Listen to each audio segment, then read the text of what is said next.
حضرت معاذ بن جبل رضی اللہ تعالیٰ عنہ فرماتے ہیں حضور نے ہم سے 10 باتوں کا عہد لیا۔ پہلی وہی چیز کہ اللہ کے ساتھ کسی کو شریک نہ ٹھہرانا، اگرچہ تجھے جلا دیا جائے اور تجھے قتل کر دیا جائے۔ دوسری وصیت یہ کی کہ اپنے والدین کی کبھی نافرمانی نہ کرنا، اگرچہ تجھے تیرے گھر سے نکال دے، تیرے اہل سے نکال دے، بچوں سے دور کر دے، لیکن پھر بھی ان کی نافرمانی نہیں کرنی، کیونکہ والدین کی نافرمانی کرنے والا دنیا پہ بھی رسوا ہوتا ہے، آخرت میں بھی رسوا ہوتا ہے۔ امام غزالی نے لکھا ہے کہ ایک جرم ایسا ہے کہ جس کی سزا آخرت میں تو ہے ہی ہے، دنیا میں بھی ضرور ملتی ہے، وہ والدین کی بے ادبی ہے، اور ایک نیکی ایسی ہے جس کی جزا آخرت میں تو ہے ہی ہے، دنیا میں بھی ضرور اس کا صلہ ملتا ہے، اور وہ والدین کا ادب ہے۔ اس شخص پہ نشان لگا لیں جو والدین کا بے ادب ہے،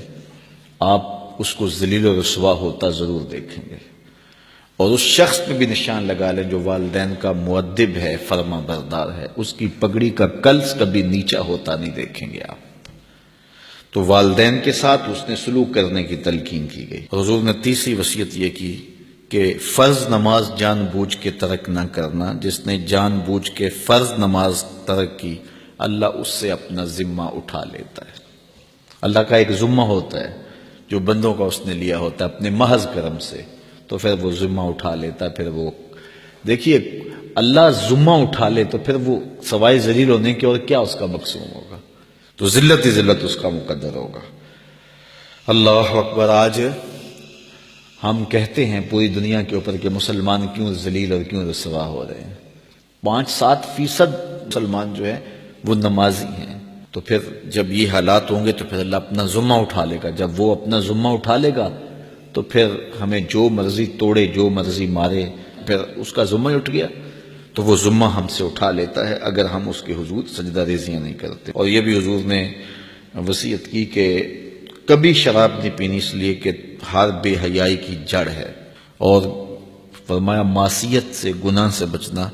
اگر کوئی گناہ کرتا ہے تو پھر اللہ تعالیٰ اس سے ناراض ہو جاتا ہے۔ چھٹی بات حضور نے یہ ارشاد فرمائی کہ جب جنگ میں کھڑے ہو تو پھر پیٹھ